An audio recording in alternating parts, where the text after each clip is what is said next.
Hi guys, this is Elisa and this is the Knitting Stories podcast, or I should say like vlog, knitting vlog, or well, whatever. So let me explain myself better. I should say that at the beginning of at the beginning of February, from the 13th to the 15th of February, I went to Copenhagen with my boyfriend, and it was amazing from a knitting point of view. So yeah, this episode is just because I would like to tell you something more about my holiday, the 3 days that I spent there, because I think that they were amazing. I think that I saw things which were great, and I think that it could be useful for someone who would like to visit the city, and especially if you're interested in yarn related shops, knitting shops and so on. It would be really amazing. This is kind of a vlog in a sense that when I was there, I filmed some shops. I filmed inside some shops, and I just have some footage that I would like to share with you. And I also bought some yarn that I would like to show you, and I would like to tell you about the plans that I have for that yarn, because of course, first of all, I should say that Copenhagen is a very expensive city comparing to what I'm used to. Like Milan is expensive, but it's not that expensive. Me and my boyfriend went there, and we for breakfast we always took 2 pastries, one for me and one for him, like croissant maybe, or some buns or something like that, and we spent 10 euros every morning just for 2 croissants. It was crazy, but I don't want to talk about this, just I had fun. I was prepared. It was like just 3 days, and I wanted to enjoy them, and we enjoyed them. So yeah, I bought some yarn that I will show you at the end of the video, when I will finish telling you about all the places that I've visited, that I've been to. And so let's get started. So the 13th of February was a Sunday, and we arrived there on Sunday afternoon. We were so tired because we woke up early, and I had to work the night before, so we were very tired, but still we managed to see some places, like going around our neighborhood, which was Norrebro, and gosh, I will butcher the names. I'm already saying sorry for this, but I will butcher the names because I've never studied Danish. I only have some basics of German, so yeah, sorry for that if you're Danish or if you know how to speak Danish. But yeah, we went around our neighborhood, and we went around the city center, and it was beautiful, especially because it was sunny. Like the first 2 days it was very sunny, while the last 2 days was very cloudy and windy, and it was freezing. But probably that's because I'm used to Italian weather, and that's not that bad. So the first day was we are very tired, just walk around a little bit and see what's around us. And yeah, so that was all for the first day. But on the second day we decided to go to a museum, and as I told you last time, I study museology, so visiting museums is one of my passions, and it's something that I will never stop doing, I think, and it's something that I will always do when I visit a city, because I'm very curious about how museums are shaped in different cities, and I loved Copenhagen museums. Like if you go to Copenhagen, don't miss out, for example, the National History Museum, the Natural History Museums, or the National Museum of Denmark, which was absolutely my favorite because there was like a collection about colonialism next to the ethnographical collection, and it was amazing. Like I loved that. I loved how the museum addressed the question of colonialism and so on. So it was beautiful. I loved it. And I loved the National Museum of Denmark for other two reasons. The first one was that I was walking in the museum. I was very like relaxed and so on. And like I squealed when I saw two children wearing Ingrid sweaters, like walking by in the museums, and another one wearing the Teddy sweater. I don't know, it's that petite knit sweater with the bare face on it. And again, there was another woman who was wearing, there was a lady who was wearing a Sunday sweater, and I recognized all these sweaters, and I recognized other like hand knitted sweaters, and it was amazing. It was so wonderful. It was incredible, like going around and seeing people wearing hand knitted garments. It's something that I never experienced before. Like maybe I'm very naive, and maybe I'm just telling you that I'm surprised for things or for something that you consider to be normal, but actually here where I live, that's not normal. Like I don't know many people who knit. I just know someone, and mainly that's from Instagram, and I never met them in real life. So it was wonderful. Like it was such a joyful experience, I think.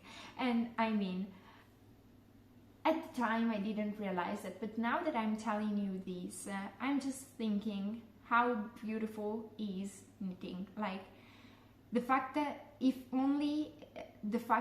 seeing people wearing hand knitted garments brings me so much joy that it's amazing. This is something that like it's not naive, it's not something basic, it's not something that everyday things bring me, but this is something very simple that brings me joy. So like I'm amazed by that. And maybe I'm stupid, maybe you think that I'm crazy, but well, that's it, guys. And so yeah, that was the first thing in that museum. And another thing was that I went to the museum shop, and in the museum shop I was walking around again, and I squealed again because I saw some yarn in the museum shop. Plus I saw some kits in the museum shop. Like there was a kit for making a pair of gloves, and another kit for making a pair of a hat. And all of that was just in a museum shop, and I was going crazy. I was going crazy because it felt so strange and right at the same time. Like I would like every museum to be like that, and it was great. I loved it very much.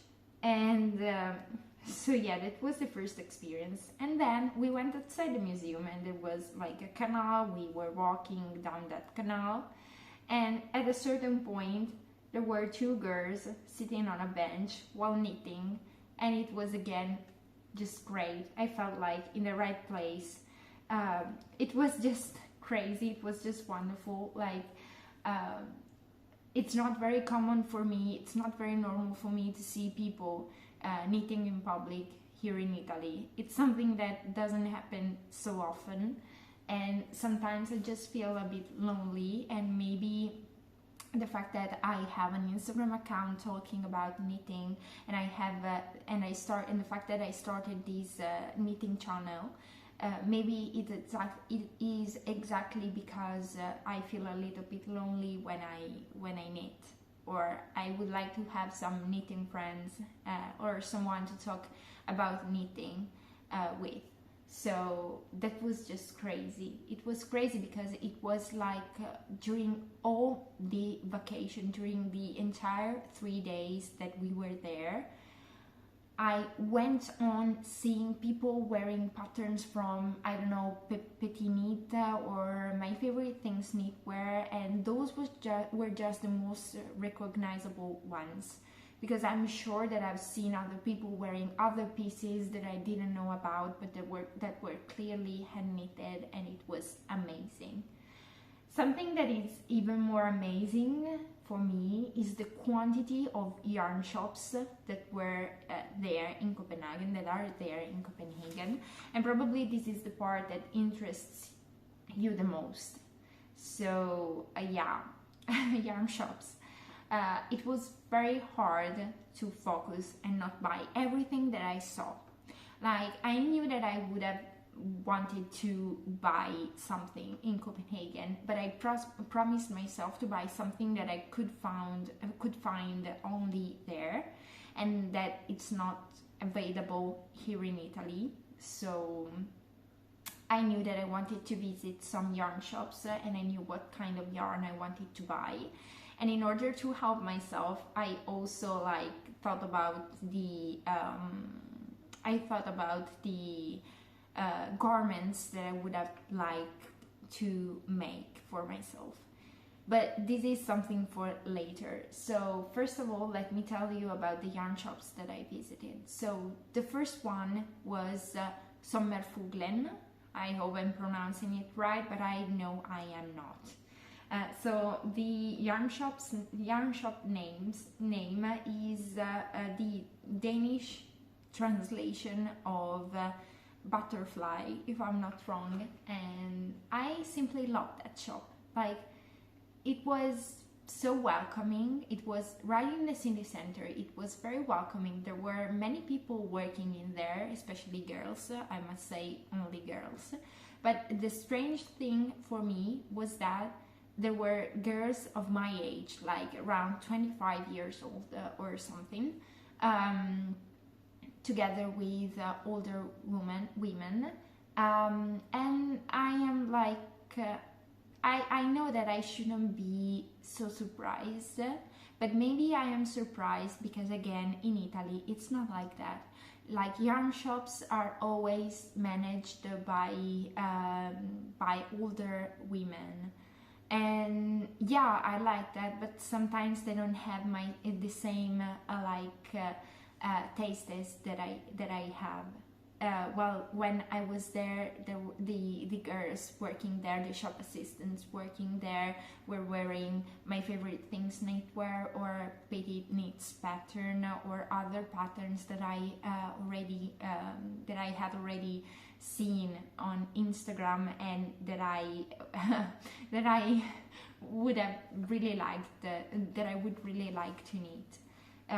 So it was different for this reason. I felt a little bit strange, like I was like, you shouldn't be surprised by this thing, but actually I was surprised because it was beautiful, and I imagined myself working there, and I think that I would love working in a place like that.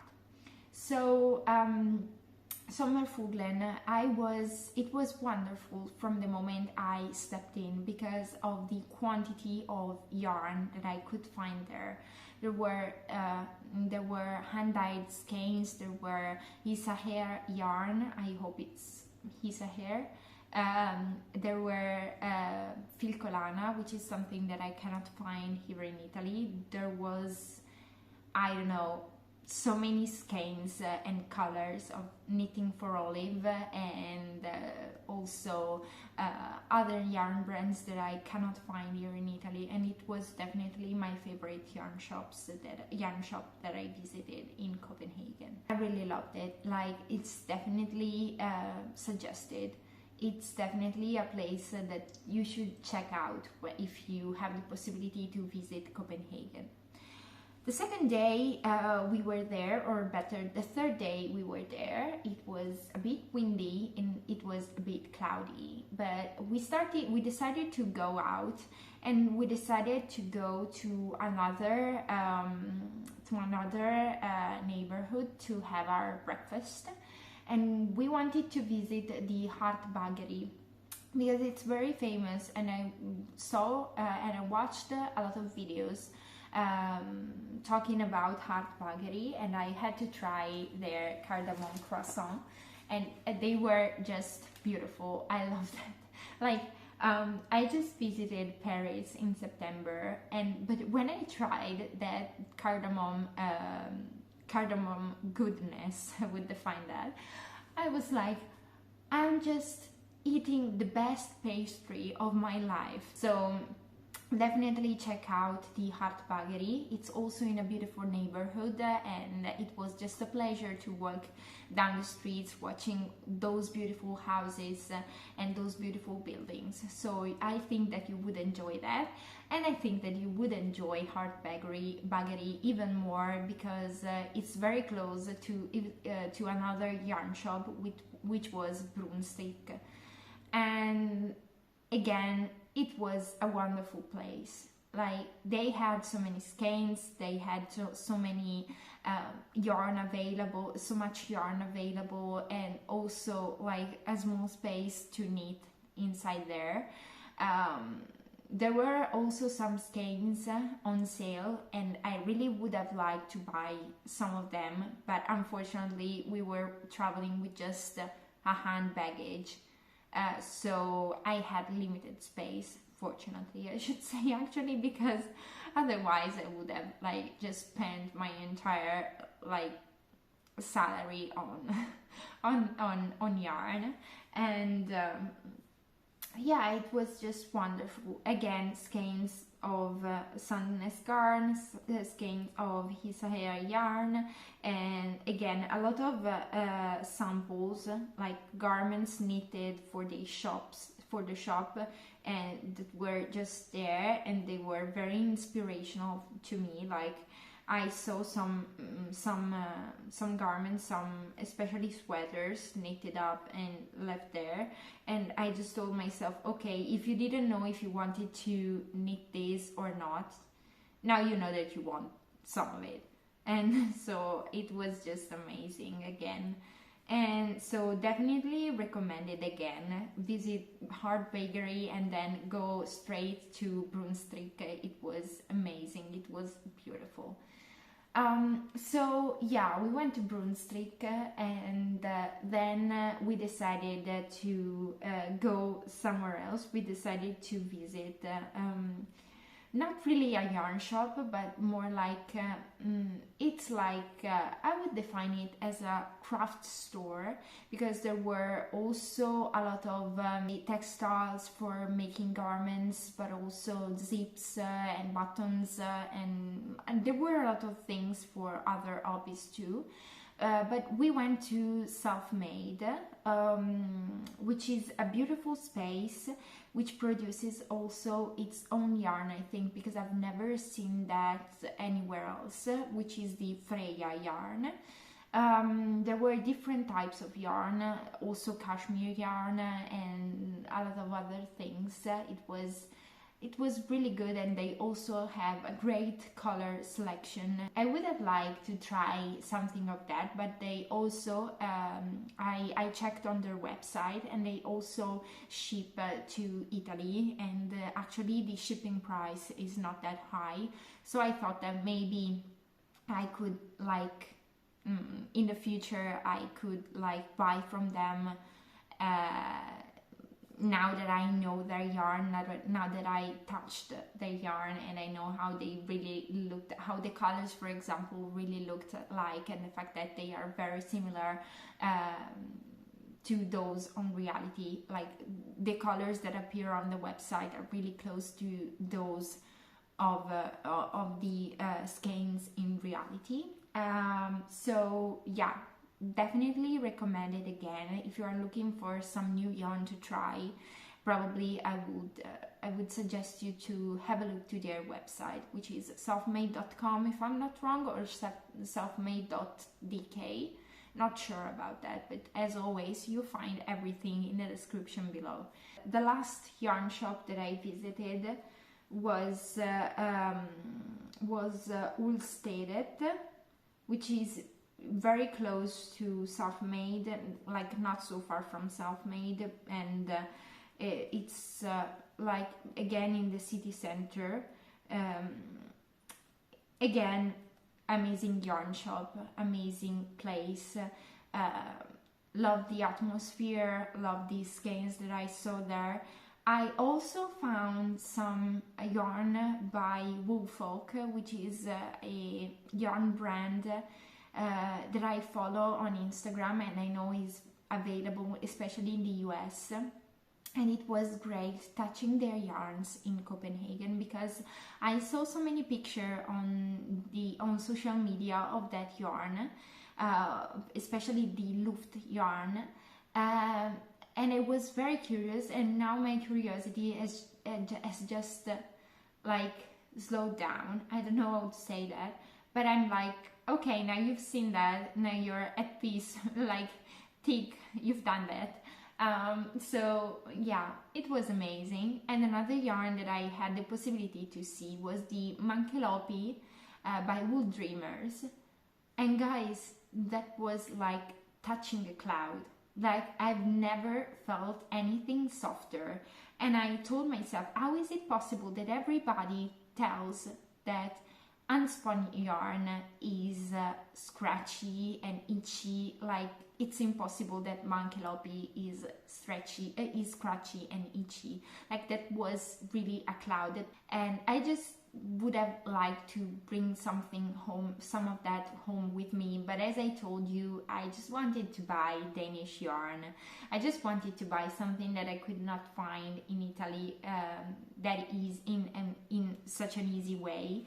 And so, like, plus Mankelopi's cakes are very large, and that would have been impossible for me to bring them home. So I just decided to not buy that yarn, but just made myself a little sticky notes: buy Mankelopi by Wool Dreamers when it will be possible for you. In Copenhagen there are a lot of yarn shops, so you shouldn't like stop to what I'm telling you, because I was there for just 3 days with my boyfriend, and I didn't want to like spend all my time in knitting shops, in yarn shops, even if he was very patient with me, was very like, don't worry, we can go there. I understand that you'll be here for just 3 days, and it's just like, Copenhagen is just like a paradise for knitters, so just go, don't worry, I'll follow you and I'll check out that you do not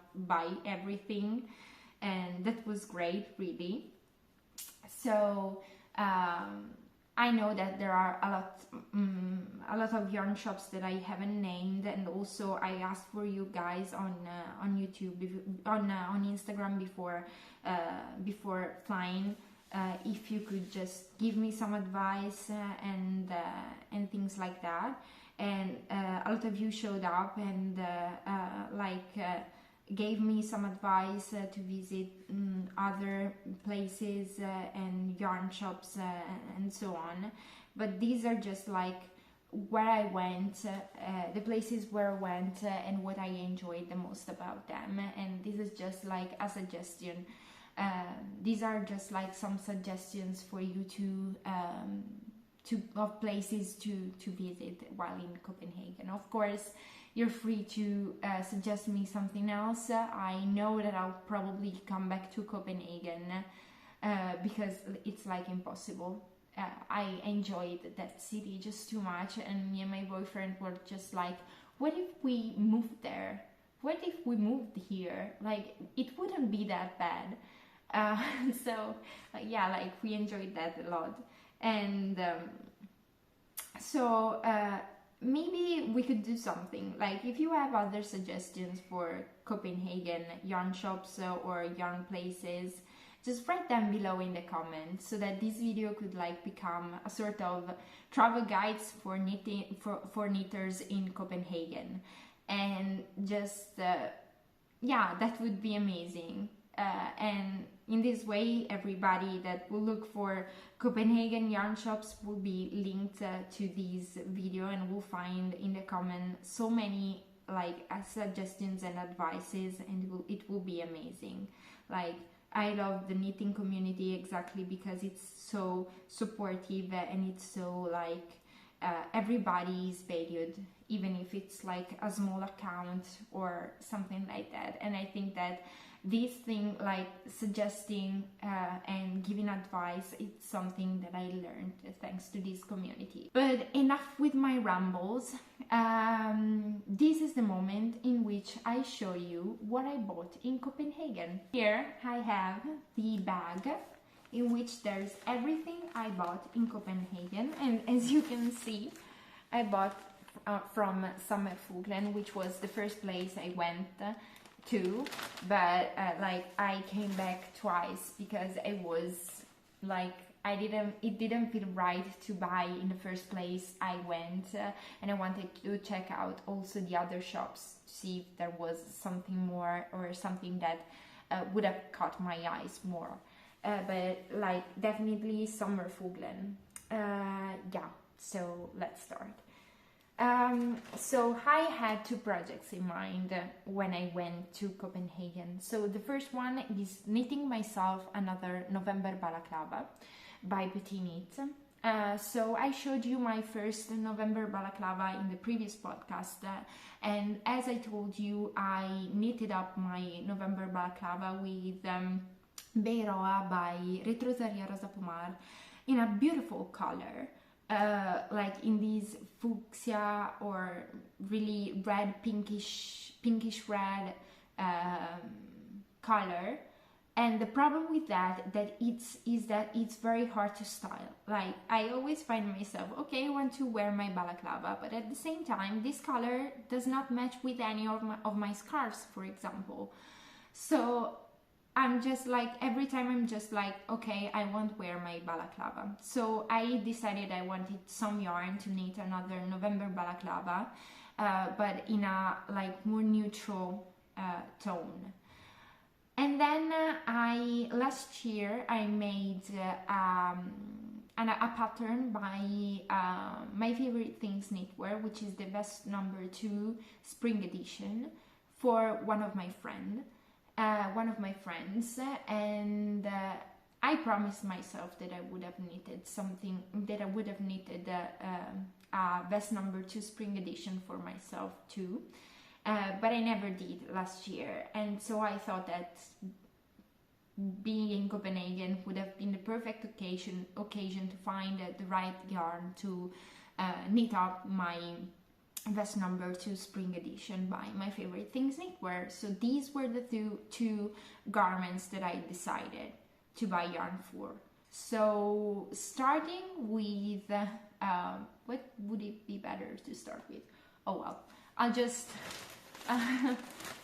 take something from the bag.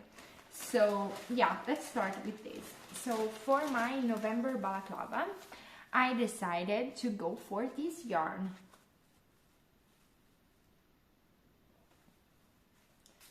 So I will try to show you this beautiful yarn, which immediately caught my eyes.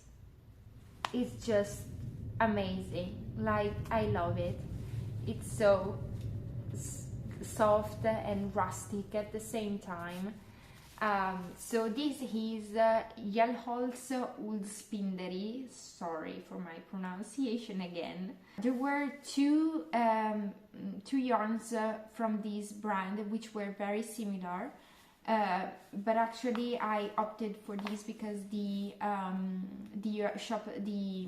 girl in the yarn shop just told me that these would have been softer on my skin, and this was something very important for me, since of course the balaclava would of course go on my cheeks, for example. So I decided to buy these because I was definitely interested in this color, which is neither a black nor a gray, and I loved it immediately. And like, I have a jacket which is almost of the same color, except for the fact that it's striped, like it has black and white, and so I thought that this was perfect to pair with that jacket plus a scarf, maybe a colorful scarf. So yeah, this is just amazing. I'm so happy, like I smile every time I watch it. And yeah, it's beautiful. So it's 200 meters for 100 grams, and I will knit it with 4 millimeters needle, I think, because it's a little bit thicker than the Beiroa, but of course I will swatch, don't worry guys. And yeah, so this yarn is just amazing, and I will leave you all the details in the description below. And then we have the yarn for the other project. Sorry for the noise of the bag. The yarn for the other project, which is the vest number 2 spring edition by My Favorite Things Knitwear. This vest is knitted up with one strand of wool plus one strand of mohair. And as you know, I'm like always very like, I do appreciate what mohair does in garments, because I know it makes them like more resistant and stiff and so on. But at the same time, mohair is very expensive, and at the beginning I didn't want to buy mohair. I just wanted to make my spring number 2 vest, my vest number 2 spring edition, sorry guys, with just one strand, maybe a little bit thicker. One of the suggested yarn was Knitting for Olive cotton merino, plus a mohair strand. And I didn't want to buy this combination, I just wanted to have a single strand to knit up my vest number 2 spring edition. But in the end, I convinced myself that it was time to treat myself, and it was time to try some Knitting for Olive plus mohair. Let me show you my Knitting for Olive. Like, I'm so happy of holding this in my hands.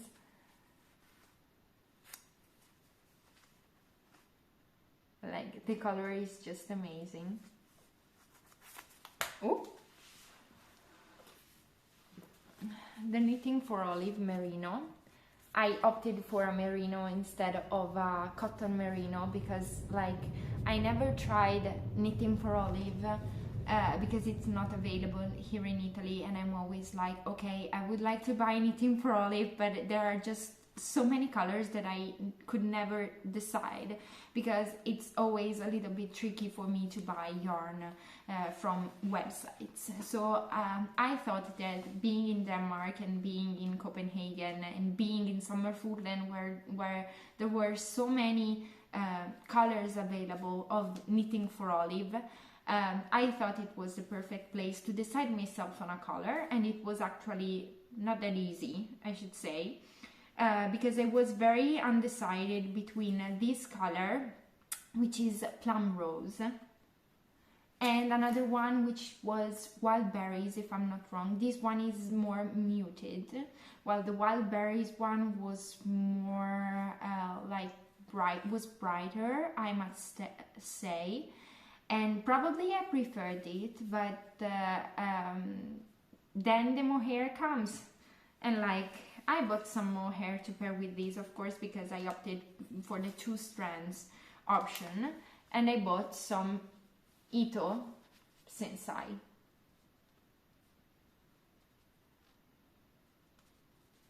And why did I choose this?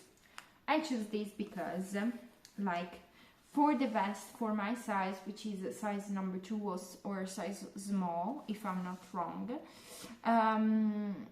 I need just 2 skeins of Knitting for Olive, but I should have bought 3 balls of kid silk mohair by Knitting for Olive, and that would have become more expensive for me, because of course Knitting for Olive kid silk mohair is just like 210-220 meters per 25 grams. And of course, these are like 250 meters per 50 grams. So I have a total of 500 meters. So now you just have to follow my logics. So I just checked out this Ito mohair, which is 240 grams per 240 meters per 20 grams. So I have here a total of 480 meters. And so I told myself, okay, this is a little bit more expensive because this is like 11 euros, while the knitting for Olive kids silk mohair, it's around 9 euros. But at the same time, I told myself, for these Ito Sensai, I just have to buy 2 skeins, while for the knitting for Olive, I have to buy 3 skeins. And why do I have to buy only 2 skeins of this? Because I checked the pattern, which I already have, and for the size after mine, which is size medium, if I'm not wrong, I need again only 2 skeins of knitting for Olive merino. So I told myself that probably the yarn estimates for given in the pattern are very like generous. So I did something which is probably risky, and I didn't buy like 250 meters, 500 meters of mohair. I just bought 480 meters of mohair, and I will knit up this vest as soon as possible, and I will bring you along with me to this adventure, hoping to not play yarn chicken. And again, another thing that I really liked about this mohair is the fact that the strand, which is inside there, which is the silk strand, is like of the same color of the mohair. So all these elements made me decide to buy the Ito mohair instead of the knitting for Olive mohair. By the way, this Ito mohair is 60% mohair, 40% silk, and it's in the color Cherry Blossom. And I thought it was a beautiful pair with the knitting for Olive merino in the color Plum Rose. Like, I'll show you these two all together. Like, I think it's going to be beautiful, a little bit mild maybe, but beautiful. And the reason why I decided to buy Plum Rose instead of Wild Berries is exactly because this mohair, I think it was a better match with Plum Rose instead of with Wild Berries. So yeah, this will become a vest number 2 spring edition. I never allow myself to buy a lot of yarn because sometimes knitting can be very expensive, and I'm not like, I want this to be a very conscious choice. So I want knitting to be exactly the opposite of fast fashion for me. And so sometimes it becomes very hard to buy yarn, even if I like it a lot, because I'm always asking myself, do I really need this yarn?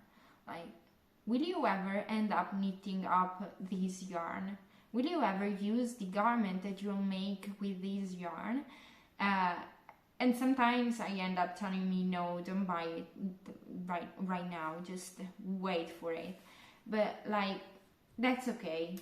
I'm happy. Like, I have a nice souvenir from Copenhagen, which was a wonderful city. It was a city that I love. It was a place where I have so many like memories right now, because I went there with my boyfriend, because I experienced like so many knitting moments and yarn related moments, and it was amazing. And it was amazing knowing that there are some other people that love knitting exactly like you do. So I just told myself, okay, just do this. You will have like 2 garments which will remember you about these 4 beautiful days. And yeah, that was simply amazing. But I bought also something else, which was again a little treat. This is something else It's something that I wanted to buy, that I've wanted to buy for a long time, and it's the knitting cords, like those cords that you attach to your needles and you slide inside your stitches in order to try on your garments, especially sweaters. I've always done that with scrap yarn, but when I was in Sommerfuglen again, I saw that they had some some, I don't know exactly how are they called, but they had some cords wrapped around some tube or cone, and you could buy exactly the meterage that you needed instead of an entire package, which is like 10 euros, 15 euros for something like I do not need so many knitting cords. I just need one because I never work on a lot of projects all together. And so when I saw the cords that they had there, I had to buy some. And so I bought 3 meters, which is probably a little bit too much, but maybe the ends will start opening up or something like that, and I will have to cut something more, or maybe I will have to cut a piece to try on my sleeves and so on. So I prefer to buy a little bit more. I bought some knitting cords, which is here, like in this color, which was the one I liked the most. And yeah, that's great.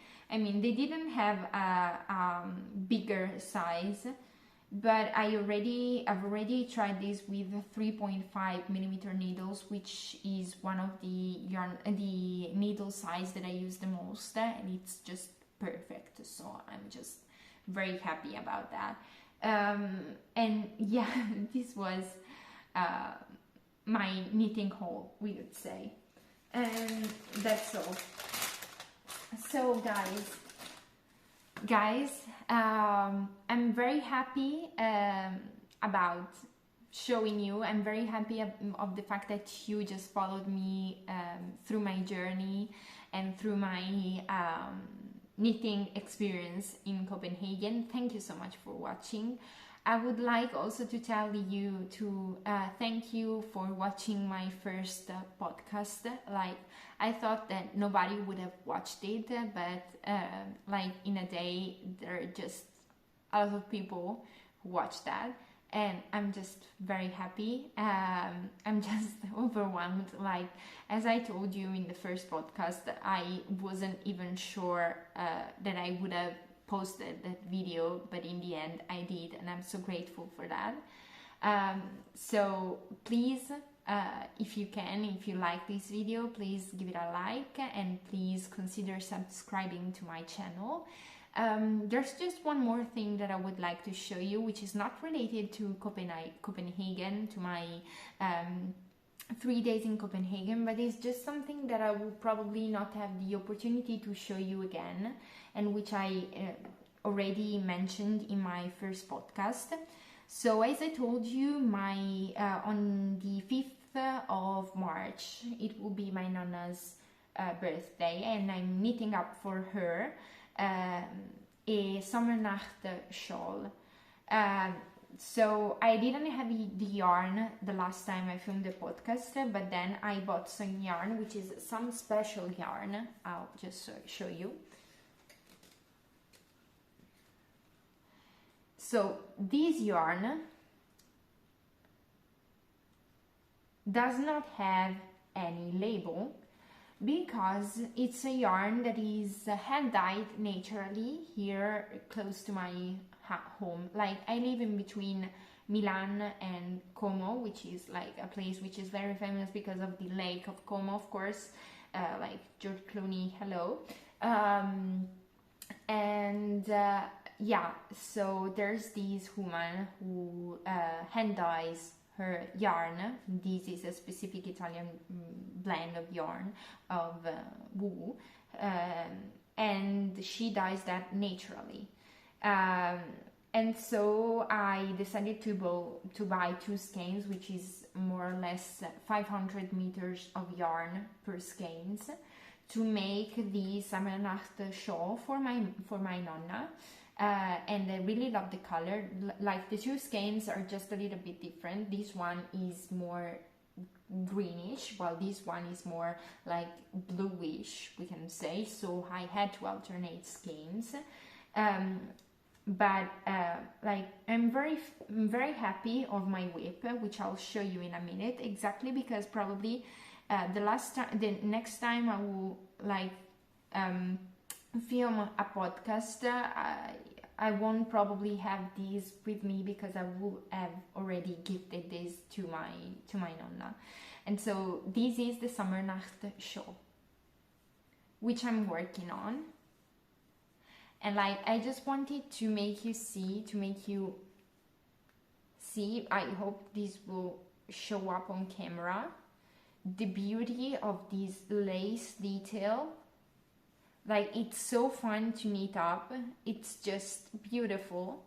So I'm really suggesting you the pattern if you can, like, if you would like to knit up a shawl and don't know which pattern to choose, just choose this one, because it's so fun to knit, because it's so fun, it's so nice.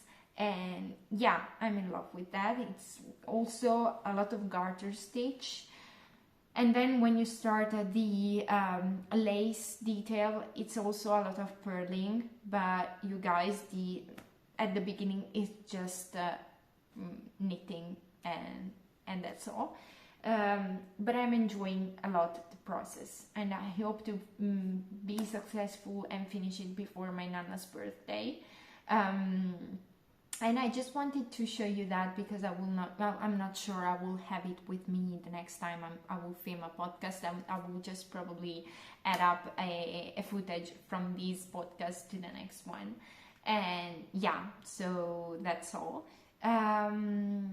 So this was the last thing I had to tell you, and I hope you enjoyed this video. And if you did, please consider press the like button and press the subscribe button. This helps me a lot, and this always makes me very happy. And yeah, as you can see, I'm a very joyful person, and I am just joyful for simple things, and this is one of them. So if you enjoyed this video, thank you a lot for watching, and yeah, just happy knitting.